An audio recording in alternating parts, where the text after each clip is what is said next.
మా నాన్నమ్మ ఇచ్చింది సీతాఫలం పండ్లు. ఒకటి పలికిపోయింది ఆల్రెడీ. సరే చూడండి ఫ్రెండ్స్, ఇది తీసుకొని ఇది కొద్దిగా కాయ తీరుంది. ఇది 3 అన్న 4 days అన్న ఏంటంటే బియ్యంలో పెడితే పండుతుందట. బియ్యంలో అన్న లేకుంటే తౌడలో పెడితే పండుతుందట. ఎందుకంటే మన ఇది గడ్డిలో నీళ్ళ పెడితే ఏంటంటే మురిగిపోతుందట. అందుకే అని చెప్పేసి అని ఒకసారి చూడండి, గట్టిగా ఉంది. ఇది ఇప్పుడు మనం బియ్యంలో పెడుతున్నాం చూడండి. కొద్దిగా లోపలికి ఇట్లా పొక్కదేవిని అడి చేసి బియ్యం లోపల పెట్టాలి. ఇట్లా ముందుగా పోయి ఉంటే దీని మీద బియ్యం పోయాలి.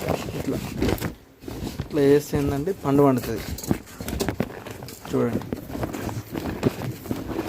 వేస్తే పండు పండుతుంది వితిన్ 4 daysలో. 4 days తర్వాత మీకు ఇది చూపిస్తా పండు పండిందో లేదా అని చెప్పేసి అని. చూడండి పెట్టామా, క్లోజ్ చేయాల్సి ఉంటుంది నార్మల్గా. నా ఇంట్లో ఉన్న బేర్ బత్త మాత్రమే.